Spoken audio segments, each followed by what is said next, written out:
Ladies and gentlemen, welcome back to another episode of the 505 Podcast.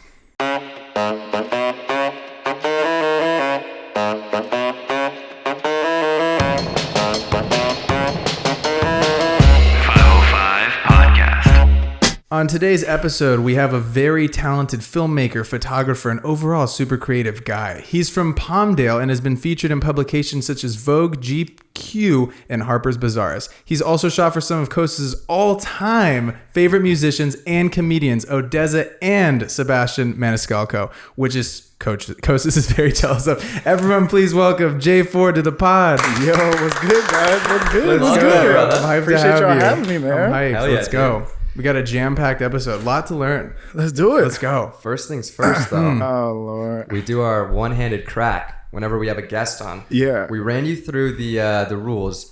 Basically, it's a one-handed crack. You got to crack it with one hand, and you can't use the table for support. Is it only left hand? Because I'm Right right. or It's left, whatever you want. But it's All just got to go whooshing, just right there. And Braden's going to give you a score. I went to college, so hopefully I passed the test. But it's been a while. Hit it for me. Does it have to face a certain way? No, you're good. You just can't really dent it, so you got it. Oh, shit. Oh, This is shit. Terrible. Oh, shit.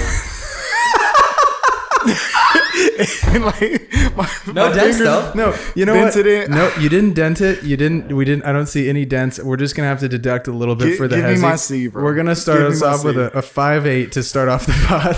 That's a D. We've had worse. We've Yeah, had, we've had a lot. way we had worse. we had a 0 the other day. It was crazy. So you don't worry. You're not at the bottom I just of the cut my leaderboard. nails. That's another one that I hear that I should have let you know. I told him all 2 good. weeks in advance.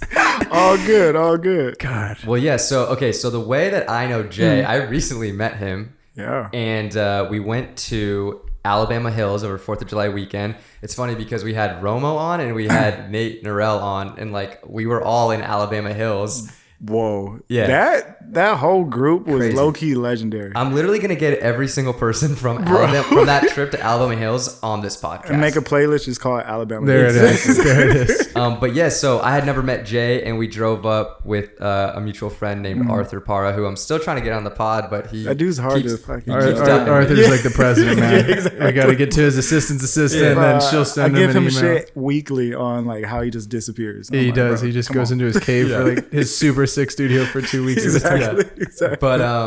But it's funny because we were driving up and me and Jay were talking, and I was like, man, your stuff's really cool. And then I realized that I had been following you for a minute on Instagram. I was like, dude, this guy's stuff is fucking sick. And I know who you are because like I've been following you. I don't even know how I came across your stuff. It honestly must have been from Arthur. He must I think so. Like just share it or something. Yeah.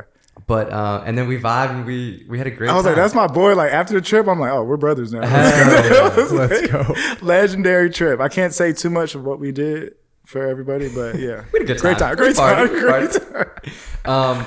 Okay, so you recently moved to North Hollywood into Yep. a studio apartment, which we will get into a little bit because you're doing something pretty cool with that. Yep. But you also grew up in LA, or not in LA, but Palmdale.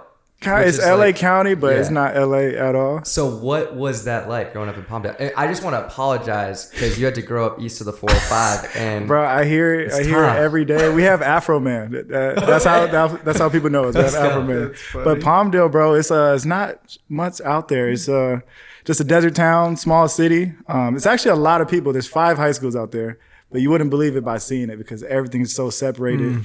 And we're just so far from everything. So we're a commuter town. My parents drove an hour every day to get to work. Wow.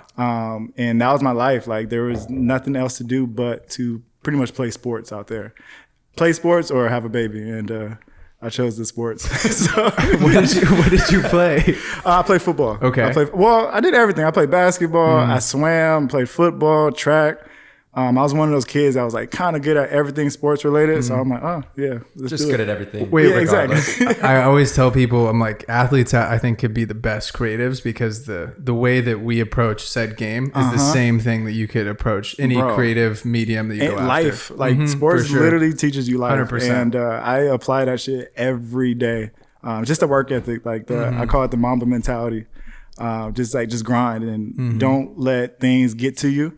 And just that adversity that you go through in sports is like, after you get that, you can't handle anything in life. So it's pretty cool. Did you have it all handed to you as an athlete, or did you really have to work hard for all of the spots you got and whatnot? It depends on the sport, but football was my main sport. Like Okay. that's what I went to college for. Played D1, but football kind of came natural to me. Everything else I had to grind for it. Okay. So basketball, I was never the tallest dude, but all my family's tall. So I'm the only one that had to kind of get in grind with them. So, What happened? yeah, bro, I don't know. I'm like 5'9", trying to get to 5'10", but. I'm on my grind. I'm trying to get there. I'm still trying to get there, but like my family is like 6'5", 6'4", 6'3". Damn. So I'm like, yo, the little dude, just a tough little guy, just trying to get at everybody. And that's another way I just kind of had that dog mentality. I just had to go harder than everybody else, and it just wasn't handed to me for everything. So You talked about adversity, and I watched a video before you came over talking about how you had a pretty bad football injury that caused you to not be able to play anymore, and then you kind of pivoted towards, doing this whole creative thing. Yep. Were you doing creative work before you made that pivot? yes, I was one of those kids that always knew exactly what they wanted to do growing up. Like my dad, he always had the camera around, making just home videos, music videos, just like us of our sports games and stuff. So as soon as I seen the camera, I'm like, let me try this thing out. And from day one, literally fell in love. I used to make highlight tapes for me and myself, my friends. I used to make music videos. I used to make documentary commercials. And this is all like when I'm like 12 years old. And then in high school, we had like our little seminar classes and stuff like that. And I'm like, oh, I'm the guy. Let me make the video for the class. Let me do everything. And that really kind of helped my decision to go to college. Of if the school didn't have my major, I wasn't going to do it. Did you get recruited to play football? I did. But then you also made sure it was a point that school that you went to. It had to. How did it you had to. decide? Yep. Like just Palmdale is a small exposure place, so I didn't have too many crazy offers. And the ones that I did have, I made sure it was like, yo, if they don't have a film program, I'm not doing it. And I chose Northern Arizona University to have a film program. It's okay. Definitely learned a lot through YouTube University going up. But yeah, that's the emphasis I had. I had to have a film program, photography, all that stuff. So That's incredible. Yeah. It's interesting. Most of the people that we talk to, if not everyone who actually went to film school is like, yeah, film school's cool. You don't really need it. I learned more off of YouTube University than anything. 100%. Well, college is more for the environment rather than like the education, to me at least. I agree. It's just like, what other place in the world where 20,000 kids your age meet in the same spot? You know what I mean? It's like a microcosm of real life. You kind of put on training wheels to deal with real life, but you're still protected at the same time. So I think college is like definitely a good thing, but you don't need it. Gotcha. And did you always want to, like, did you know you wanted to like go away to school, or was it more so based on like, let me see where I get offers from? I just grown up in Palmdale, bro. It's just like not much out there. I was like, I just got to get away. And like a lot of people in my town, they just stay there. They don't do anything else. It's like a small town mentality. It's like, oh, I'm gonna just graduate, get a job, work, have a family. And for me, I just never wanted to do that. I just wanted to go to college, get away, and explore the world, because I feel like Palmdale's close, but yet so far, like not having a car growing up. I couldn't just go to LA and like have fun and do things. I didn't party in high school. I didn't do much. So like, I was like, I just got to get out. I just got to get out. If I didn't get an offer, I would have did something somewhere else. And I'm glad I did. Did you manifest that, or were you writing down these goals and these dreams that you had? Because you know, and especially you said you really didn't have any community around you in Palmdale that was also doing the creative stuff. Oh, not at all, bro. Really? It's like, it was just me, and people used to be like, yo, why do you have your camera? You No know what I mean? way, Yeah, really? bro, yeah. It was like, cause I'm doing photo shoots and I'm charging like the prettiest girls in school. I'm like, yo, I'll do a photo shoot $20. And people looked at it as just different. They're like, yo, Jay Ford, the dude with the camera, that was me growing up. And what was the question again? No, just, I mean, did you have to write out these goals that you had for yourself? Because especially when you're like in a situation where nobody else around you's doing this stuff. Yeah, How bro. are you kind of keeping on track with your plan? Around that time, thankfully, YouTube had really started to take off and really kind of showed me the world and what it is and what it could be. And I knew it was like, Palmdale, this ain't the end all be all. I got to go somewhere. So it's not necessarily just writing it down. It's just kind of just thinking every day. I was like, all right, let me get this good grade so like I can get good colleges to like me, do stuff like that. And just every day I'm like, I got to get out. I got to get out. And that's how a lot of my cousins were. They're like, yo, get out, because you have too much talent to just be here and just be settled. So that's like one of my things. I'm afraid to settle. That's great, man. Yeah, bro. One of the things that I struggled with personally after I stopped playing sports was dealing with like an identity crisis of, you know, associating myself so much with being a baseball player and then stop playing baseball. Bro, and that's then, such a thing, bro. Yeah. And then dealing with like, dude, I don't like, who am I? Bro. And then I found the creative stuff. It seems like you had the creative stuff the whole time and then, you know, had the injury and then started doing more of the, leaning 100% into the creative side. Yeah, bro. Did you at all ever deal with that like creative, like, or the identity crisis of for sure. It's like, when you play something for so long and you do it every day, you kind of groom to it. That's your lifestyle. And then all of a sudden when it's just like cut off, it's like, yo, what do I do? And some people, they go in different directions, which is like some are unhealthy, some are healthy. And mine, luckily, thank God I had the camera. And I remember one day I was sitting in my dorm and this is when I found out, I was like, yo, I'm not playing football no more. Instead of going back home and like going to junior college because it'd been cheaper, I was like, yo, I looked at my camera, I was like, this is it. And I was like, all right, let's go. So obviously everybody has like their battles of like, what do I do next and what do I do? And I definitely got into the wrong things. Like I partied. Like that was my getaway. Like I got into drinking because I didn't drink in high school. So like, let me see what that is. You know what I mean? I did all that, but like I always had the camera with me. So I think that's what really got me to where I am today is like, I was partying so much that I was bringing my camera everywhere. And I was like, oh, I might as well just record the parties. And it ended up leading to, I used to make this thing called The Life of NAU. And it was just pretty much just parties, sororities, like football games, basketball games, and like put into one video. And I would make it every year. So 4 years I was there. Everybody was like, yo, I can't wait for the next live video. I can't wait for it. And I'm like, yo, and it kind of taught me. I'm like, yo, this is actually pretty cool. And now I'm starting to get like steam. And I remember making spring break videos and getting like 30,000 views in a week. And I'm like, what is this? That kind of gave me momentum to kind of do what I'm doing now. So people would pay me, like the sororities would pay me to make videos for them, the fraternities, videos for them. And I'm like, yo, this could be my life. So, yeah, bro. So it kind of stemmed to that. Sorry. No, I was going to say that's so interesting because Braden also made sorority I did videos. the same type of thing when I was starting. There's bread there. It's good money, man. It's good bread. It's good practice, too. I get to hang out with the hottest chicks at the school. Somebody twist my arm. You know what I mean? Like I'm the only dude in the party. Yeah. And they're paying me like a stupid amount. And I'm like, I should be getting paid this much. That's so funny. But I had a T5i, bro. That's what I do.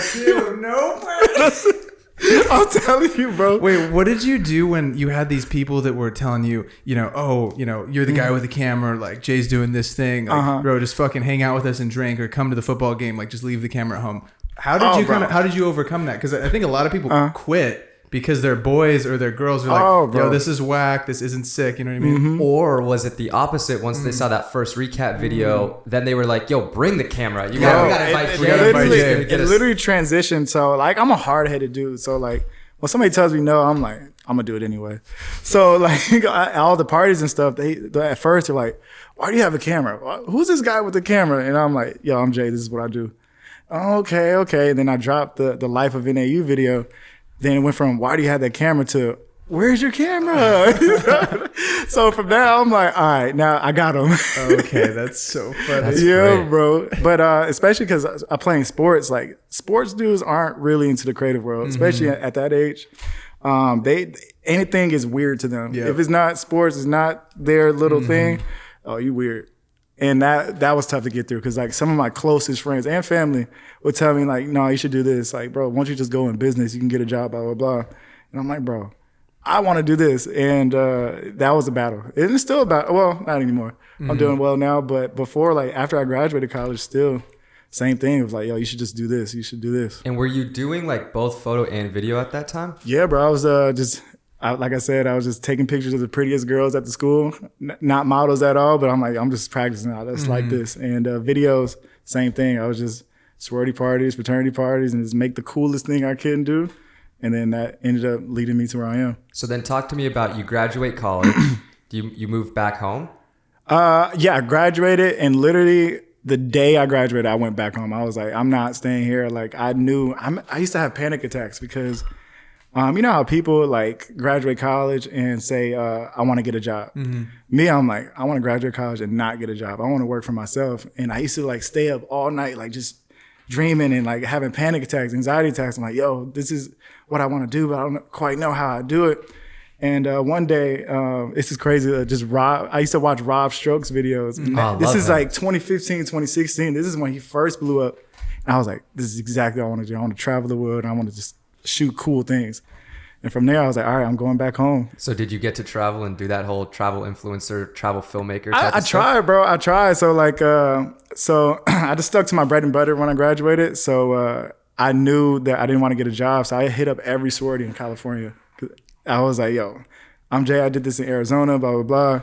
I would love to do this for you. Right off the rip, 4 of them hit me back. UCLA, USC, UC Riverside, UC Irvine. And they're like, oh, yeah, we love your videos. Yeah, can you do it for us?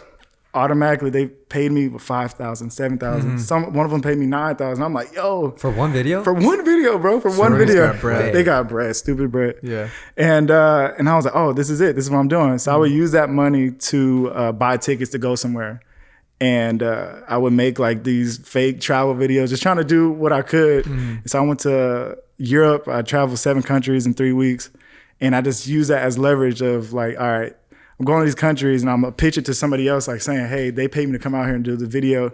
Can I do this for you?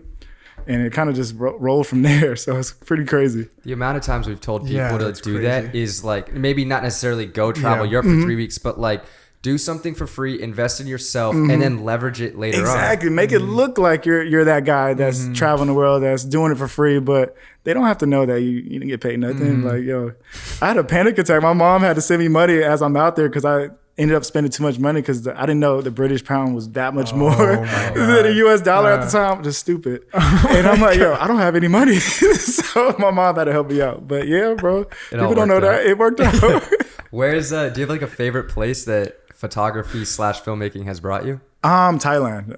Thailand, bro. That is by far my most favorite place I've ever been in the world. It's literally just the best experience. And it was one of the best / worst trips of my life. So that trip, I lost my passport. I had a motorcycle accident.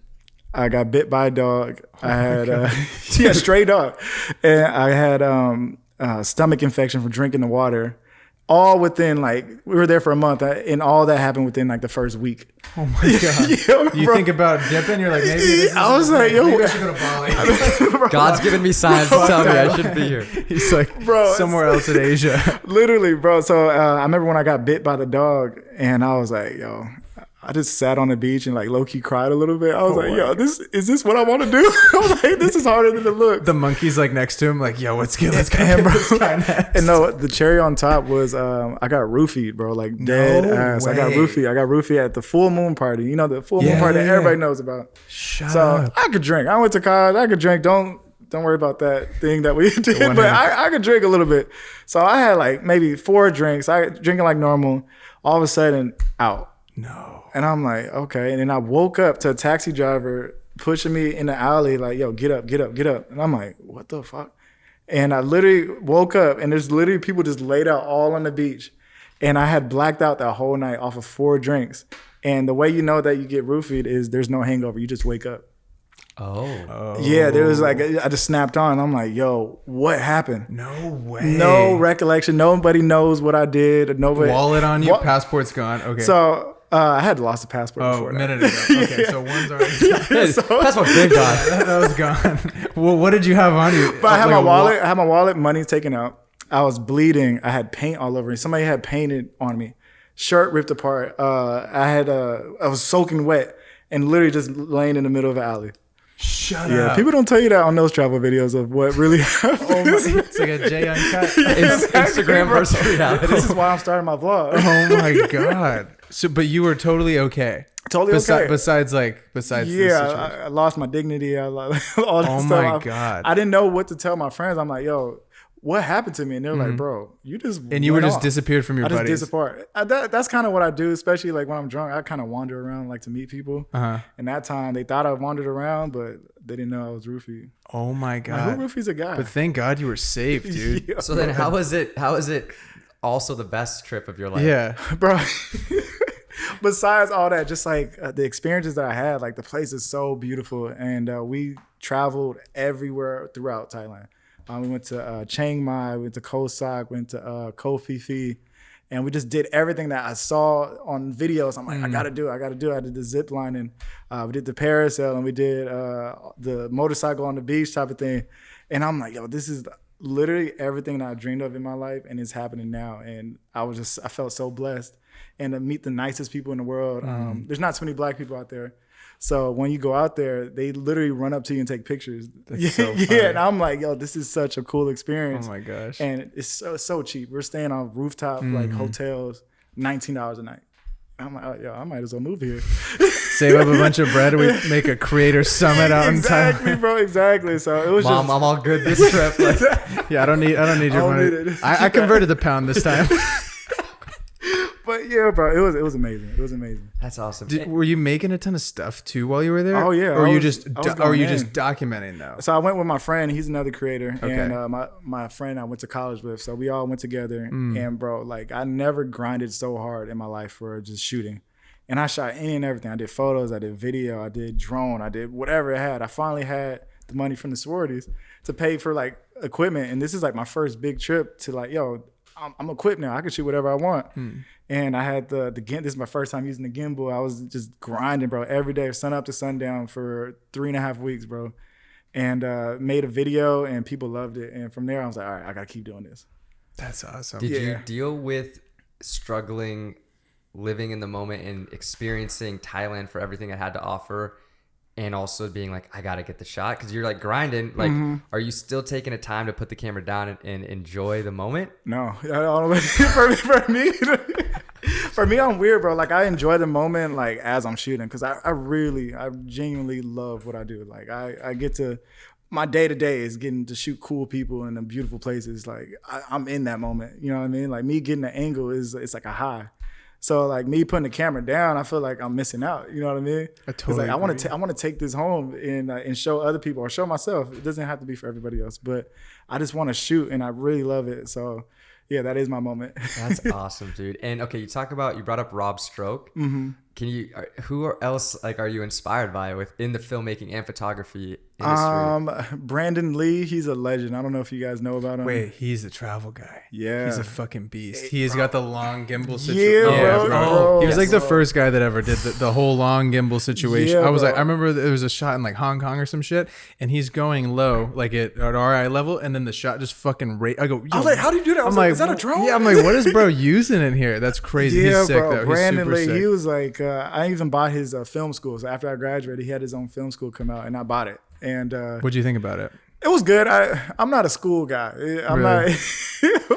not. I spent like $600. I'm like, all right, this is what I need. I probably use it like 5 times. Really? And it's still there, but he's just one of the people I looked up to. And I'm like, whatever he puts out, I'm gonna consume it. Like Brandon Lee was one of them. I don't know if you know Tim Kellner. He's another travel guy. Yeah. Is he it got- What's Tim his in the name? Wild? Yeah, Tim in the Wild. Bro, Yeah. Bro. this shit is nuts. He bro, I used to try to mimic his videos in college. I'm like, yo, how does he do it? And he's around our age, just making the coolest thing. And the coolest thing about him, he made his own beats.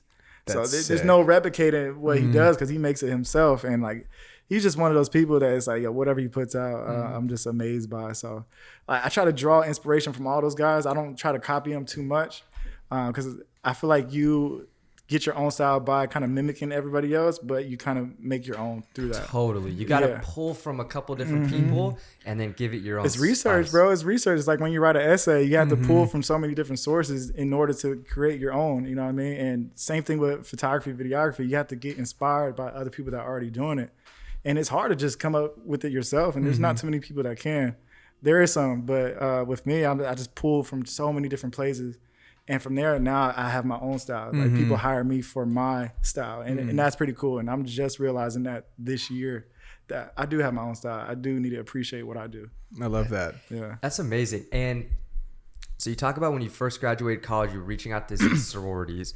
I'm sure you're in a position now where like, you know, you're probably getting reached out to for people that want to work with you. How much of your business and your workflow is reaching out, doing outreach versus getting incoming business or inbound? Yeah, I'm just in a really blessed position right now. I haven't reached out to anybody in like 3 years. That's awesome. It's just that grind that I did from when I was traveling and doing all that stuff. I still feel like I'm benefiting from how hard I went from before.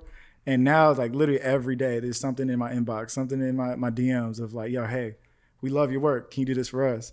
And now it's like to the point it was like, it's really big shit now. It's like now I'm shooting like GQ magazine, I'm shooting Intel, I'm shooting all these documentaries. So I'm like, whoa, how'd this happen? But it's that grind that I put in those years before. Even like it's sorority shit, but it's like, yo, you're still grinding. People see talent. And are they finding you mostly off of like social or like, you do one big project that gets posted and then you get like exposure from that? Like, how are people typically finding your work? It's a little of everything. And I think word of mouth is probably the best thing. People gravitate to good people. You know what I mean? It's like, I feel like I am talented, but I feel like I'm equally or if not better of a person. I try to be. And people want that. People want that around you. Like leave a lasting mark on somebody. And people will recommend you no matter what. So whenever I go into something or a shoot, I'm like, yo, I'm Jay, what's up, guys? And I don't ask the stuff about the shoot. I ask about their personal lives. I'm like, yo, where are you from? Oh, yeah. And I'll make fun of them. I'll make a joke. I just want to be cool with everybody. And from there, it's like, yo, that J4 guy, his shit is good, but it's like, he's actually a pretty dope person. And then let me recommend you. And I think word of mouth is probably the best thing I have. And then just social media. No, I think that's so fair, dude, because we were telling people like last week we had Nate on the pod and he was telling us, he's like, it's so important to just be like a good dude and just be someone that we could just hang out with and people are always going to want to hire you back. Exactly. It's like you can be the most talented person in the world, but if you're a weirdo closed off, it's like, I don't want that dude. Totally. I feel uncomfortable now. You know what I mean? So it's like just make people comfortable and you don't know where you can go from there. You want to pass the beer test. Like, this guy's good at what he does, but do I want to grab a beer with him after the shoot? Exactly. And I made so many friends. I have friends like to this day of just off shoots. You know what I mean? It's just like, yo, what's up? Like, I actually care about what you're doing and I'm interested in like what you're bringing to this shoot. Here I am. You know what I mean? Yeah, seriously. Seriously. When you got back from Thailand, right? So you've been doing some sorority vids. We got some bread saved up. What does it look like though as to what you're trying to attack/make? What are you trying to go at when you get back? I knew once I did the sorority stuff, I'm like, this is not what I want to do. Forever, it's money. It's like I'm using it to leverage to get more equipment. You know what I mean? That's the only reason. And from there, I'm like, all right, what do I want to do? And as every creator, you kind of do everything. Like I did real estate videos, I did car videos, I did headshots, I did everything. And through that, you kind of find the lane of like, all right, what am I actually interested in? What do I like shooting the most? And my thing was like fashion, documentaries, storytelling. And from there, I'm like, all right, how do I chase that? And I want to be a luxury brand. I don't want to just work with just anybody. I don't want to be the dadographer that just records the quinceañeras and talks to the dad. I want to be, I want to be shooting commercials, but I want to like get to know like the amazing people, and that is celebrities. And I used to say influencers too, but like there's a complete difference between an influencer and a celebrity. Totally. You know what I mean? So I started off shooting influencers, hated it, and then celebrities. That's when I really started getting my name out there. And the first person that got me out there was Odell Beckham. No way. Yeah, bro. Yeah. Bro, I hit up I love athletes, and I hit up every single athlete, and I'm like, all right, they're not responding. How do I get these athletes? How did you go about reaching out to them? Was it just DM, email? DM, email, cold calling, all that stuff. But my thing was like, all right, I can't get to them directly because I'm not big enough yet. So I would look and see who they're following. I'm like, all right, who's this guy? And then you're like, all right, that's his trainer. I look at his stories, like, oh, they're with each other every day. So I was like, all right, I'm gonna hit up the trainer first. And once I hit up the trainer, I'm like, I don't want to say I want to work with you to get Odell. I just want to work with you. And from there, that dude, his name is Justin Shaw. He's amazing. He got me to where I am today, bro. It's like it went from like me trying to use him to get to Odell to like, yo, like I really fuck with you. Like you're like a mentor to me. And from there, he kind of just showed me the world. Like that's when I really started to get paid and travel the world. He introduced me to Odell Beckham. Odell Beckham posts my video. People start seeing it. Wow. I'm like, wow, all this comes from just like DMing people. And you never know what social media can do. Yeah, that's crazy. Okay, so you've worked with Odell. I didn't know that. That's fucking sick. Shout out Odell. Yeah, Odell is like, he literally is why I am here today. He would never know, but it's like, yeah, because that one video I did, and it was like a quick like 30-second video of him working out, and then people like understood. I was like, oh, he's legit. and that leverages Odell to get whatever I wanted. Because he was huge at the time. This is like 2017, 2018. Oh shit! This is the one hand catch. This days, is the one hand catch. Yeah. He's hot. He's dancing. He's doing this and doing that. So I shot all that in the video. He posted it, and boom, like, just fire. Like, yeah. Who was hitting you up to make these other videos you were getting? Was it athletes and stuff like that, or was it brands? Was it all kinds of stuff? It started off with just other athletes, and then led to being brands, and then from brands it became like companies and stuff like that. So just a little bit of everybody. At first it was just like his other trainers would try to hit me up like, yo, can you do this for me? I got this athlete, blah blah blah. And that's how I found his name is Alex Fine. He's a trainer, and he's married to Cassie, me and you. And that was another big break. So he saw my Odell Beckham video, and then he was like, yo bro, can you do something for me? And so I was like, yeah, of course. I'm in the grind phase. I'm still living in Palmdale at the time. I was like, all right, I got to get out of Palmdale. I got to get out. So I'm driving every day, like, yo, meeting Alex Fine. He lives in Malibu. And that's a far drive every day, bro. Destroying my car. And he introduced me to his wife, and she's like my crush. I'm like, oh my God, she's bad. Yeah, I like, Cassie. I'm like, I'm shooting her. And I'm like, oh my God, like this is crazy. And palms are sweating. Yeah, bro, it's crazy. And it's gonna be a great edit. Exactly. So from there, they ended up getting engaged and getting married. And they're like, "Yo, do you want to do our wedding video?" And I'm like, "Oh, yes." And Vogue. No way. It was from Vogue. It was a Vogue magazine wedding, and they had Jay Ford cover it. So sick. So dude. from there, you did the cover? Yeah, we not the cover. The wedding. Okay. Yeah. And from there, it was like, let's take blew off. Up. No way. way. Because like I had Odell and then Vogue within like 2 months. Wow. Yeah, bro. And so from there, they're like, oh, he's legit. So once you have these names, it's like, all right, now you can leverage to whatever you want to do. Okay, I want to touch on like getting paid versus getting paid in exposure, because I think that there is something to be said about getting paid in exposure. When you were reaching out to Odell's trainer, are you saying, yo, let's work, like I want to make you a video for free?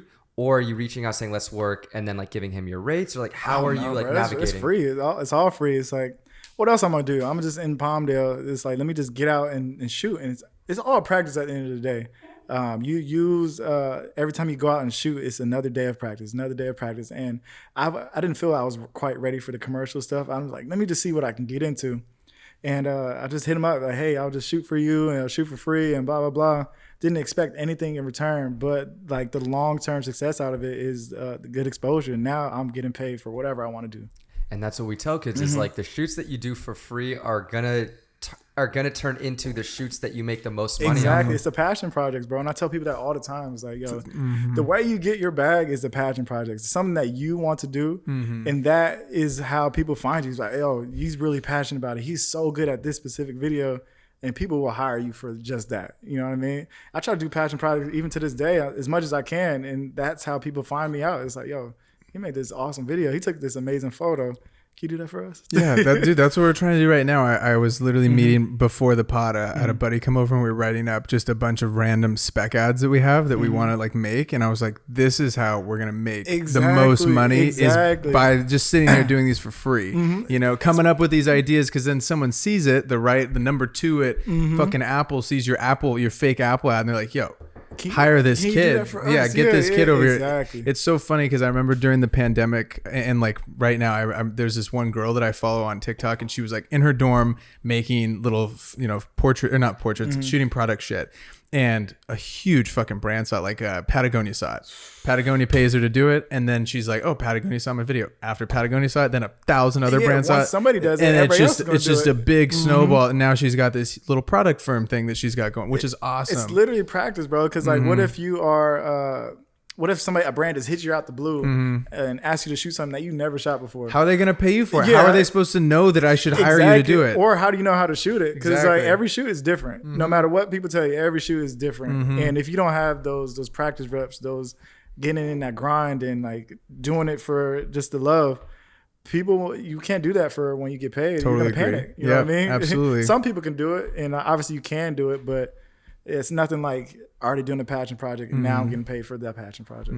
I do think though that you're not always you might get an opportunity that you're not 100% ready for, but sometimes you just got to say yes. Even if you're like, I've done something similar, but not that exact thing. But like, this is a big opportunity. For sure. Figure it out I'm always to say yes, and I'll figure it out later. He's like, oh, can you do this? I'm like, yeah, I've done that before. No, all right, YouTube. I was like, and that's literally, bro, like so many, even to this day, bro, there's things I get asked to shoot, and I'm like, what the fuck? I never done this before. And pulling the team, call the team. Exactly. So you might have to blank that out because I've done everything, guys. Yeah, right. But it's you kind of just have to do it, and everything is a practice rep, and that's how I take it. I love it. Okay, so we're talking about celebrities, athletes, and stuff. A big celebrity you recently shot is Sebastian Maniscalco. He is one of my favorite comedians. It's so funny. Me and Braden and his girlfriend Chloe went to New York like earlier this year in May, and we were in the hotel room, and I was showing them all of his like old bits, and we were dying. Bro, he's so fucking hilarious. funny. I'm going to see him in Vegas. I think it's next September. Yeah, it's in September.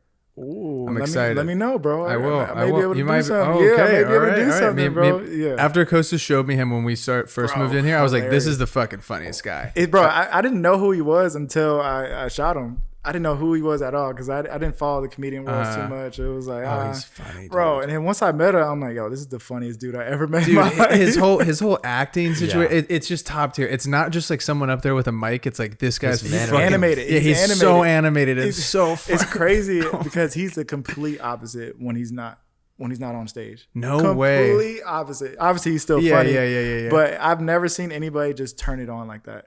It's like he'll be super cool, super Italian dude, super suave, super smooth.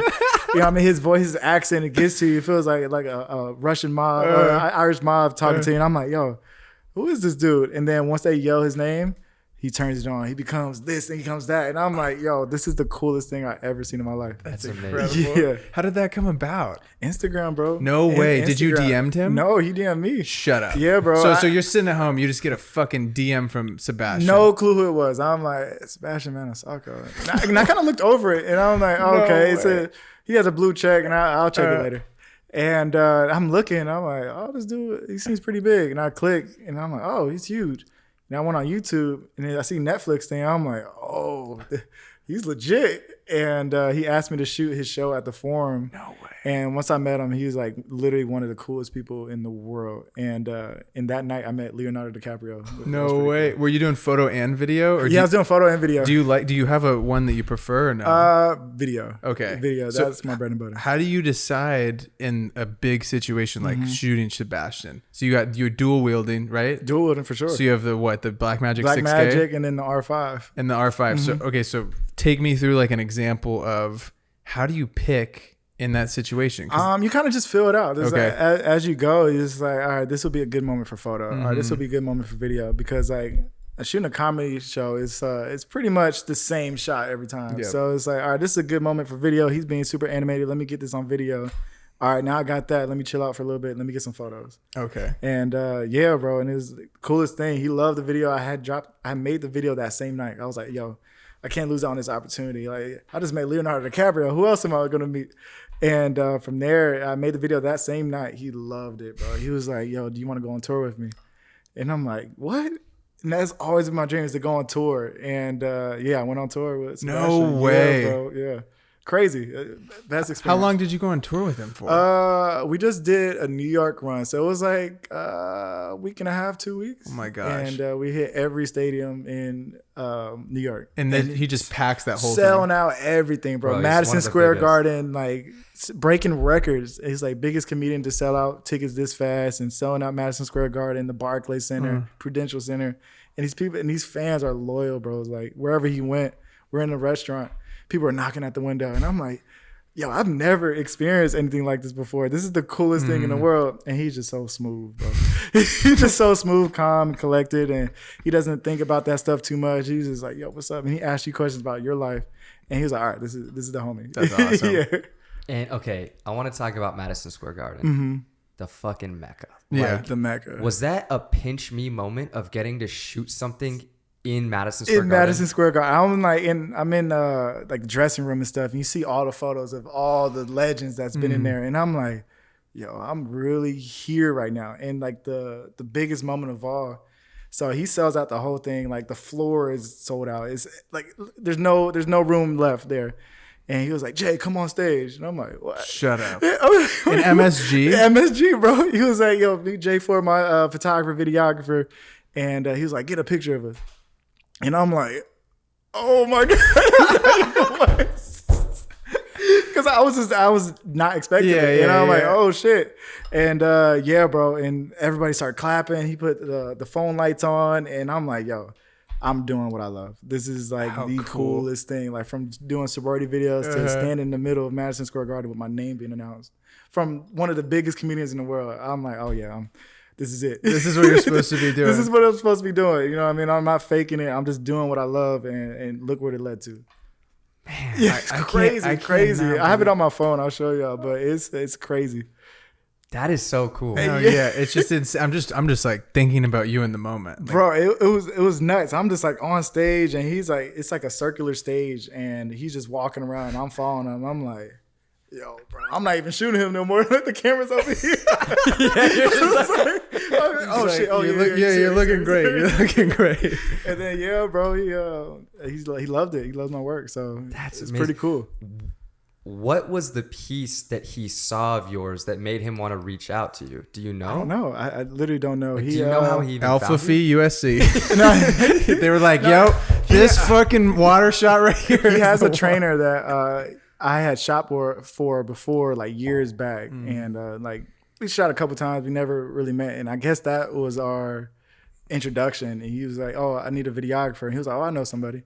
And wow. Yeah, I guess it was me. You know what I mean? Somebody that I was nice to years ago was like, hey, I got somebody for you. Wow. That's amazing. Yeah. You had shot some concerts though, right? Or not really? Not like that. It's different. It's more of like the EDM, the rap concert, stuff like that. Comedians is completely different. Yeah, I literally every show is like a new learning experience because really it's so new and it's like it's so dark and it's so light in the middle. So you like literally have to like teach yourself techniques of like how to shoot it, and you kind of had to plan it out after a while. It's like, all right, this portion I'm gonna shoot just the crowd. I can light that up. And then the next portion, I'm going to shoot just him. And then you put it together and edit.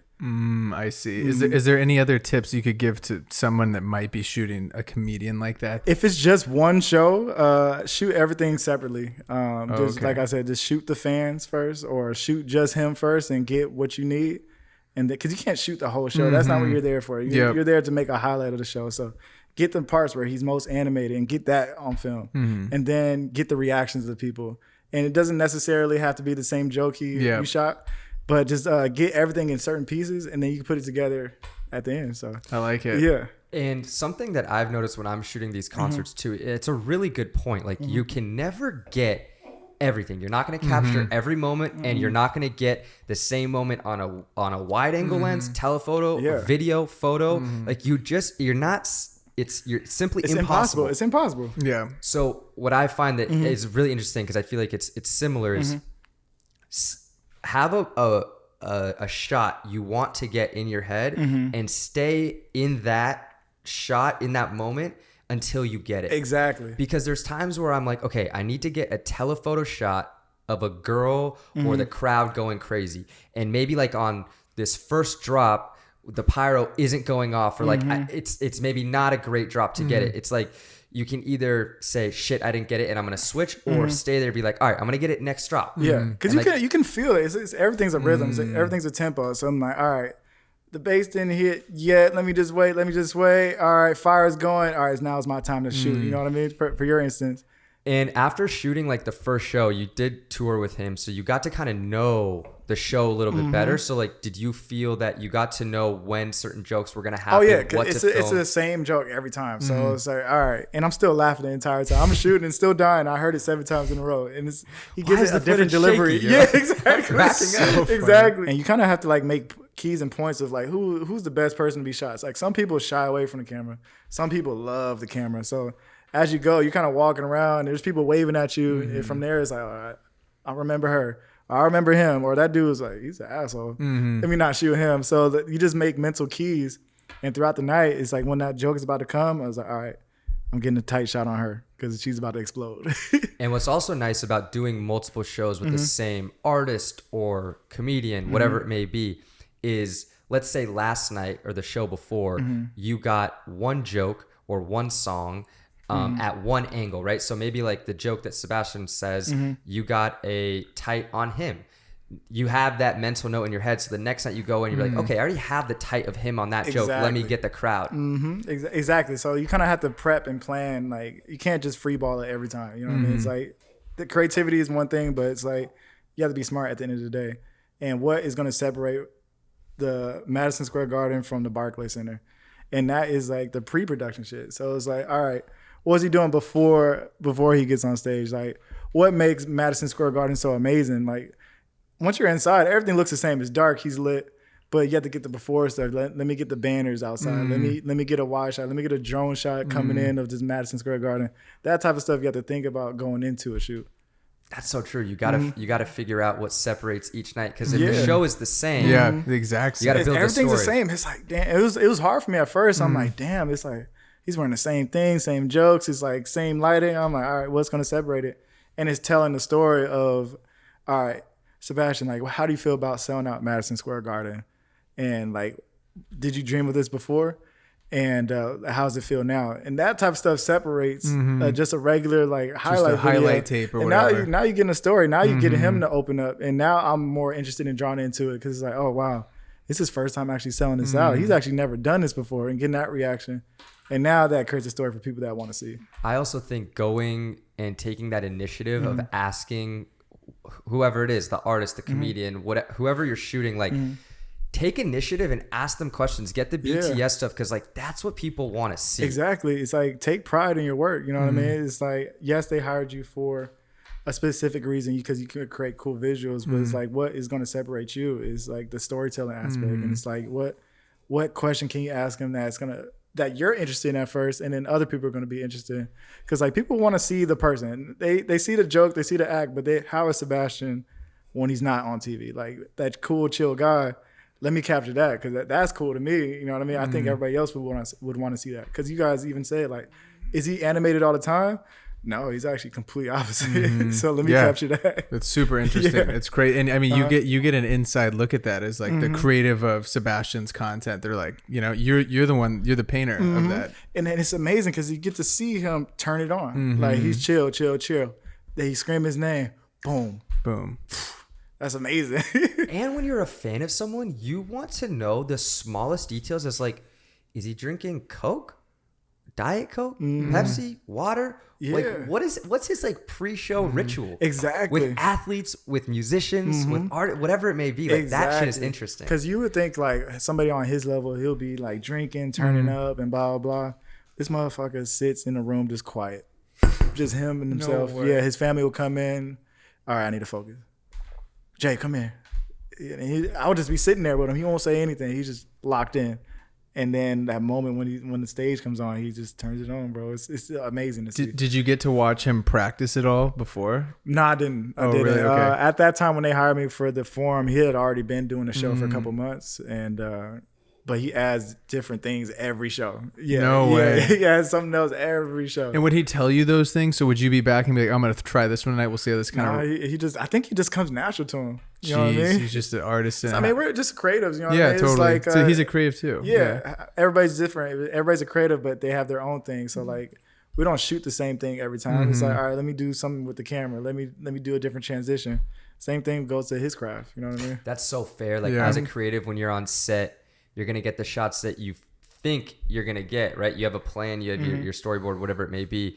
And then after you've done it for long enough, you're like, yo, I have this idea. Let me try this. Yeah. And I'm sure it's the same with a comedian. Like they're so comfortable telling jokes on stage and they have their routine so down pat that they're just like, yo, let me try something different tonight. Exactly. And you kind of it's based on the crowd too. Like some crowds aren't giving you the same type of energy. So it's like, if somebody's like just very loud and excited, you're giving them more. But when it's super dead, you have to like kind of figure out how to get them more engaged and stuff like that. So watching that unfold, it's like, yo, that's dope. Because I'm doing the same thing. I'm like, all right, how do I get this person to smile? You know what I mean? Yeah. So we're just constantly thinking. That's Yeah. cool. Yeah. Okay, so that's like a huge thing. That's like amazing. Thank you for sharing Yeah. about that. Yeah. My bad. No, you good. You good. It's a damn grapefruit.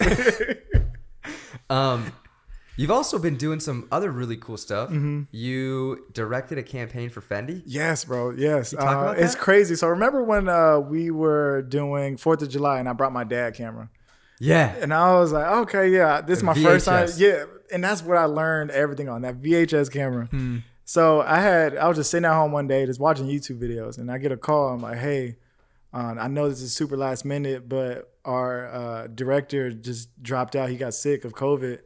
Is there, would you be down to direct a campaign for Fendi? I'm like, yes. And I was like, what's the idea? He was like, how fast can you come up with the idea? I was like, oh shit. And I was like, my dad camera. I was like, I literally shot the entire thing No with my way. VHS camera, bro. Just drew inspiration from other people that I look up to, and I ended up having the camera set up.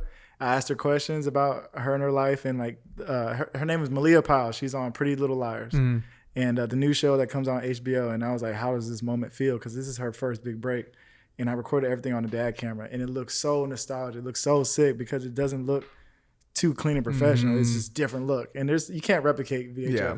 And yeah, bro, and they loved it. They loved it. They're like, what? Wow. What were the other? So take me through like the piece. So you're sitting there interviewing her. Is it just you literally holding the? No, I had somebody else help me. Okay, holding the camera situation. Yeah, hold the camera. I'm asking the question with the VHS. I'm zooming in. I'm zooming out. We have one lockdown shot Okay. to make sure we get it, Uh-huh. and we blend the two. And yeah. So it's all based off that interview, and then what's like the B-roll that you kind of? So B-roll is her. She's doing a photo shoot for the cover. Oh, sick! And did you have that on VHS too?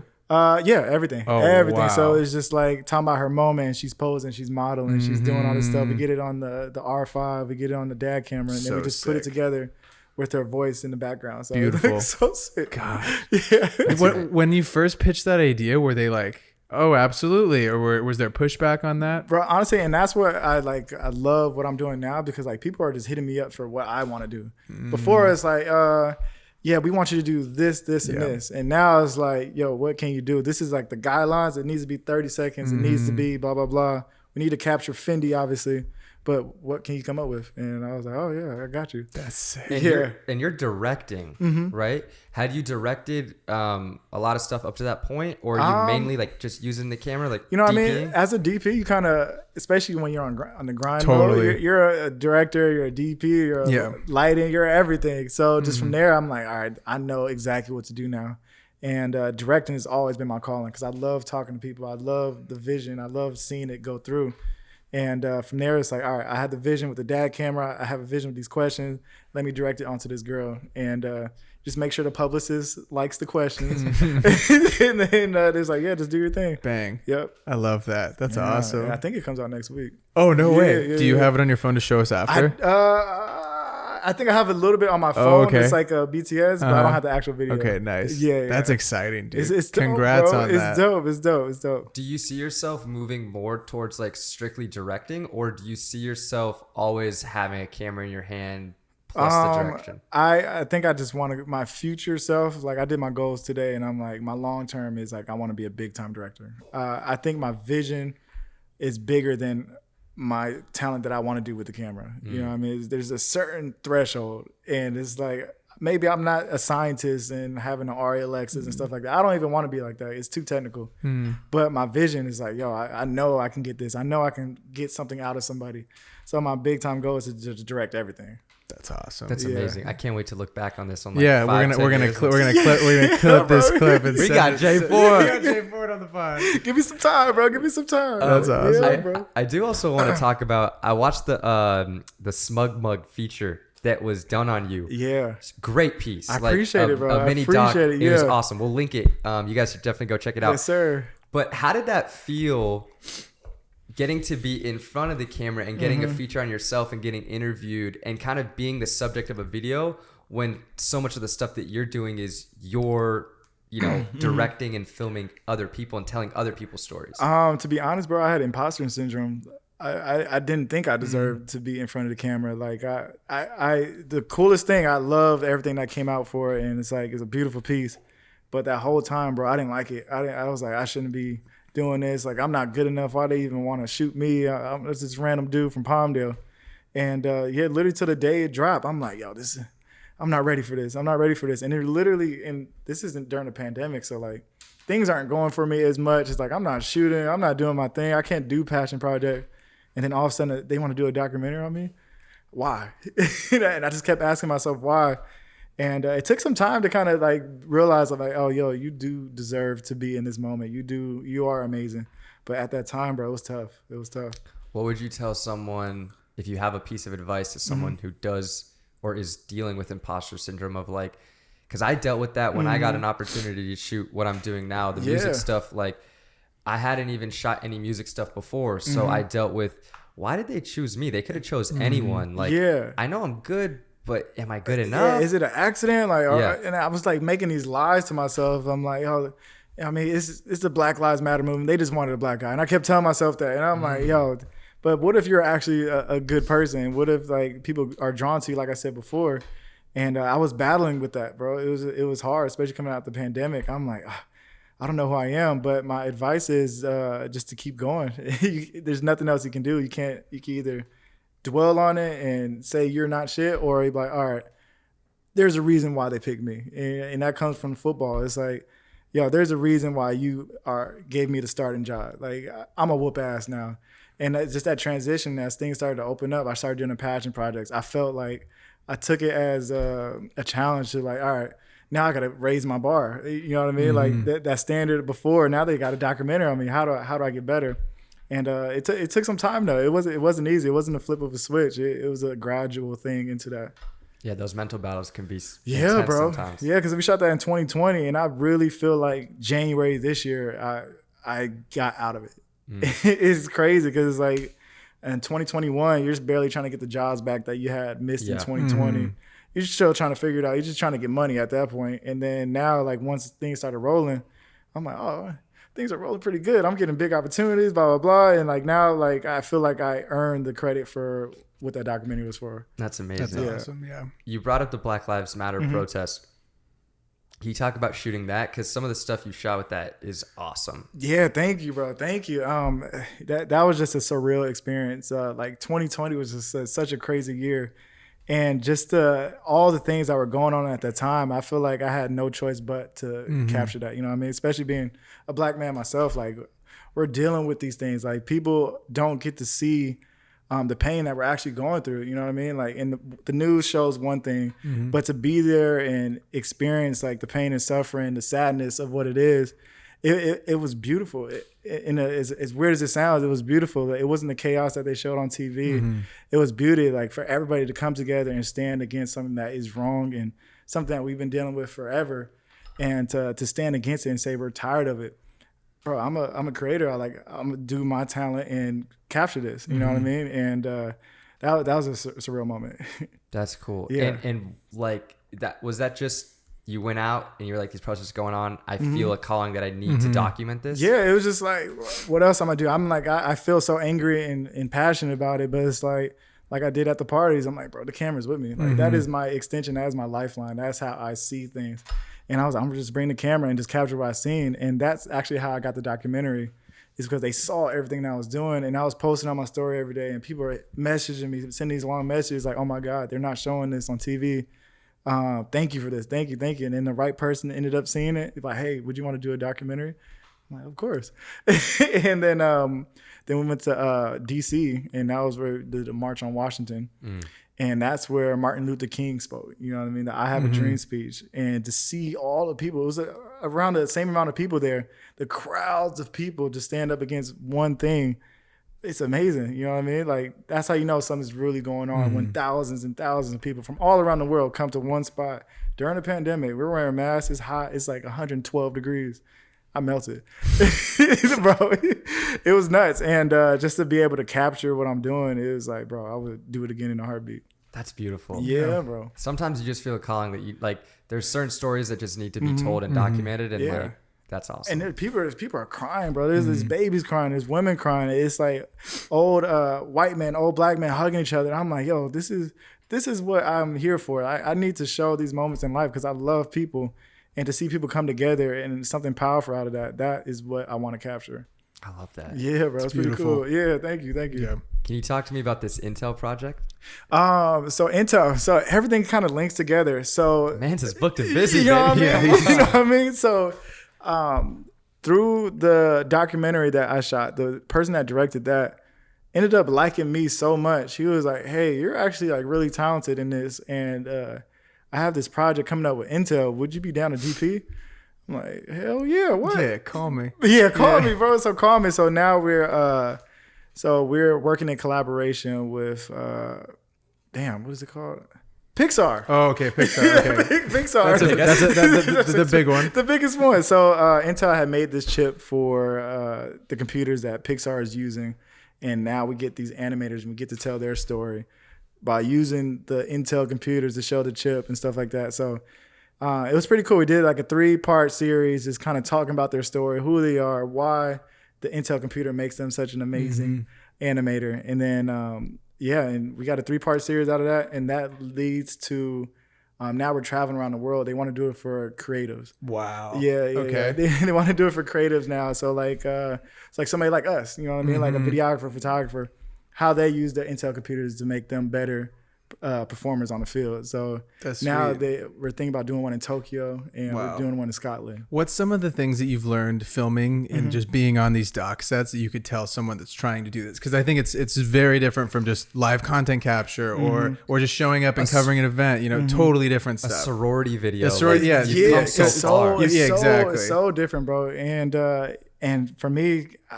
I just draw inspiration from like the people that I love. You know what I mean? There's people that are already doing it, so why not follow their blueprint? You know what I mean? And like Nike is one of them. Yep. And they drop the most amazing documentaries every day. They're beautiful. Bro, every day. They just get it, man. Yeah, bro. And it's like there's something cool about telling somebody a story about somebody and making it look cool. So I bring my talents in. It's like, yo, how can I make this dope? How can I make this not look like the boring, put the camera on a tripod? How can I make this look amazing? And from there, I'm just drawing inspiration. And now I'm coming out with my own style to tell other people's story. And it's the director's job on that one to kind of come up with the pre-production stuff. So I think that's such great advice. Like when you're first starting out, you don't gotta reinvent the wheel. don't reinvent it. Yeah, there's no reason. Like, what are you drawn to, and kind of pick off that. Don't copy. It's impossible to copy somebody actually. Yeah. And it's just like, all right, Nike's doing it every day. Like, how can I make this really cool? And just from there, I'm like, all right, let me get Nike did this. Let me try that. You know what I mean? And you literally draw from that and to make your own thing. And by trying something that somebody else has already done, you're gonna find your own way. exactly. You're gonna make it different. Yeah. Yeah, you're gonna make it different. It's impossible to like copy somebody's straight line. You know what I mean? It's impossible. So, yeah, man, just kind of just drawing inspiration from people that I inspired to be, and even hitting them up. There's people on Vimeo that I hit up directly. I'm like, yo, I love what you do. Vimeo's got the sleepers, bro. Vimeo has the sleepers. That's where the big dogs live. Yeah, they live on bro. Vimeo, Oh, bro. Like I they don't literally come out on Instagram or TikTok. They're on fucking that's Vimeo. my Bible. I know, bro. that's where I learn, bro. That's my Bible. It's so funny. There's so many amazing creators, and they're not even big on Instagram. Yeah. They're huge on this platform, and they make the coolest things, bro. And I just like sit there in awe. And like I think I draw a comparison to now. I'm like, oh, people think I'm good, but like look at the people on Vimeo. That's what I want to be like. So yeah, Vimeo's my shit. So you draw inspiration a little bit from Vimeo. What are you posting on your own personal stuff? What's kind of if I just popped on your page, I'm a random person, what can I kind of get from your brand? First of all, I'm not posting enough, to be honest. Okay. Yeah. For some reason I have like a thing of like, I don't need it. I'm already getting jobs and stuff like that. And that's part of the reason why I'm here today. Is like, yo, there's a shift. I had like an epiphany. Even the other night, I'm like, yo, there's a level that you have to get to in order to reach the goals that you want to get to. And part of that is putting out that personal brand. It's putting out your work. Because I would do this most amazing thing with Intel and blah, blah, blah. And I'm like, I'll just keep it tucked. Like, you know what I mean? Like, I'll show the people that want to see it. But I'm at a shift of like, all right, you have to post your work. And the tides are changing. Like there's reels and there is TikToks and stuff like that. It's actually making it easier for us. If we don't overthink it so much, it's actually easier. Now, like a 5-minute project, I got to cut it down to 15 seconds, say less. So funny. And they already have the song for you. Yeah. So now right now I'm like in a moment of like, all right, I get it now. Let me not be so far against it, and let me kind of go with the wave, and you're going to get something out of that. You know what I mean? If you grind. Yeah. when we were driving back from Alabama Hills, Arthur's just like, dude, I've been trying to get this dude on TikTok so much, and like he hasn't fucking posted on TikTok. Like, I have one video. Have on you TikTok. you've scrolled on the app? Oh yeah, every day, every day. And bro, I don't know what it is. Like now, I'm starting to see people that do what I do. I'm like, oh, I could be doing this too. You know what I mean? I'm with celebrities. I'm doing this and doing that. Like there is no other Jay Ford. Why aren't you putting it out there? You should do it. Yeah, I'm like literally, bro. The other night, I'm like, it's time. Yeah. So I made a Trello board. I like Oh, wrote down you're on everything it. that I want to make and Let's everything go. like that. I'm like, all right, it's go time. Let's go. That's I love awesome. that. Well, you'll have to. Everyone will have to go check out your new TikTok that Yeah, you we'll link post it. We'll after I we don't even send know my you TikTok after name we yet, send you but I some will clips. make You're gonna, oh my god, Jay, what the fuck? it might be user 1,000,007. that's funny. I know, bro, but it's go time now. Like that feeling that I had when I first moved from college back to Palmdale, I'm feeling that now, and that's I'm aiming it at social media. So these next few weeks, I'm about to go in. You're going to have. I mean, Yeah. you walked into our apartment vlogging, which is sick. I tell everybody that isn't vlogging, like that's how I started. I was into fitness shit. That's how I kind of got into this whole thing. But I think it's the easiest way to practice, because everybody bitches, especially people who are from smaller towns, DM me every day. Yeah. Yeah, I'm in Nebraska. I don't have nothing out here but cows. I'm like, dude, vlog your day, because your day is a lot different than the kid that lives in LA. It's so, you know what I mean? It's so easy to say that, but once you start it, it's like it's such a job. It's Oh, like it's for a sure. full-time For job sure. vlogging, because I'm doing all these places and doing all these cool things, and I'm like, fuck, I gotta vlog, Yeah, and you I'll gotta- start, and then I'll go eat lunch, and I completely forget about it. I'm Yeah. like, fuck, well, vlog's gone for the week. So now I'm like, all right, stick to the plan. You know what I mean? Yeah. It doesn't have to record everything. Yeah. We're already talented, so all you have to do is record a couple things and put together. Exactly. Kind of come up with your story for the Yeah, day. exactly. That's sick. So, I'm excited to see where you take your vlog. Yeah. Is there anything else that you've been working on that you'd like to tell people about? Your book. Your book. Yes. So all right. So I'm doing this thing of like I'm dedicating myself, and like part of the social media thing, and I'm not doing it for social media, but there is this thing of like I'm creating for somebody else every day. And what if I just wanted to create something for myself? And I love photography. That's where I got started, street photography. And now I'm going to all these beautiful countries in the world. How can I show somebody that doesn't know what Bali looks like? How can I show somebody that's not on social media? How can I create something that people want to see and that's aesthetically pleasing? So I'm dedicating my time and energy to going to 10 different countries in the next year and just capturing what life is really like. And I'm calling it the life. So life of NAU, I'm making it life around the world. So sick. Yeah, so That's dope. If you Full need to travel, circle. buddy. Yeah. bro, I'm down, and I really want to I don't want to show the stuff you will see on TV. I want to see the real people, the nitty gritty. I want to go to the slums. I want to go to the beautiful parts, and I just want to capture that and challenge myself to something that I haven't done before. And I want to make a coffee table book and kind of documenting my process through that. I love that. Yeah, That's beautiful, man. Well, put us on the list. I got you. Yeah. I got you. I want to come to at least one country. Yeah, that's sweet. So like I told you, I had an epiphany the other day, and this morning I bought a ticket to San Francisco. I'm like, all right, I'm gonna go to Chinatown, San Francisco, and I'm gonna just start shooting. Bought a one day, it's not even 24 hours. I bought it 8 a.m. flight, and I'm coming back at 9:30 at night That's just dope. to see what I can get. There it is. Dude, I mean, you're literally telling people what you want to do, and now you're fucking doing it. So that's sweet. That's awesome. I'm putting everything on this right now. That's also though, like, man, people think, if you want to do something like that, I gotta go, I gotta buy this really expensive plane ticket and go to a whole nother country and go for a week and have so-and-so gear, whatever. Like, you're literally going For a for day, less yeah. than 24 Less hours. than 24 hours, like, bro, and it doesn't have to be San Francisco. It could be in your own backyard. So like, definitely. I could have did the same thing in LA, just doing street photography and walking around. But I'm like, all right, let me do something different. And luckily, I could be able to afford something like that. But yeah, you don't have to be able to spend all the money to create. Just create in your own backyard. And San Fran's sick, dude. Yeah, It's you're Pretty gonna have- sick. you're And gonna have a good Chinatown time. is Yeah. huge in San Francisco, Yeah. and I just want to see that. Like, you don't really see the street photography in Chinatown too much from San Francisco. It's like, all right, I want to capture it. That's dope. Yeah, and it's practice. You know what I mean? When There I it do is. go to these countries. I Yeah. love it. So we always ask a final question. If you were to go back and be able to give your 18-year-old self a piece of advice about this journey that you're about to embark on, because obviously, like, your journey is your journey. You can't change anything. But if you were to be able to tell your 18-year-old self a piece of advice about this journey that Jay's about to set out on, what would you say to your 18-year-old self? Don't listen to anybody that hasn't done it. Ooh. You know what I mean? It's like your family, your friends can be closest to you, but don't listen to them. You know what I mean? Follow your heart and find the people that are doing something that you want to do. Reach out to them and just follow their lead, and that'll get you where you want to go. That's beautiful. I love that. That's beautiful. No, it's true, dude. Yeah. I tell people like all the time, you can't listen to someone's advice that tells you to not take, not go do this dream if they didn't go follow their dream. It's like, my mom doesn't make any sense. My mom told me to go to the Navy out of high school if I didn't get an offer. I'm like, bro, I don't want to do that. You know what I mean? It's like, I want to be a photographer. And at that time, you know what I mean? Like, they didn't know that was a career field that it is today. You know what I mean? Totally. It's such a random thing to want your own job in photography. What are you going to do? Yeah. But like I said, follow the people that inspire you. I love it. Where can the people find you on social media? Social media, Instagram is J4, JAY_FORD. YouTube, I just revamped it this morning, actually, because I'm ready. I start the vlog. There it is. We're vlogging. It should just be under J4. There it is. I mean, hopefully you can find it. I want to pop up. We'll get a pop up for you. We'll link it below. Yeah, We'll link it all and below. then TikTok. It's I'm gonna make one. User 147.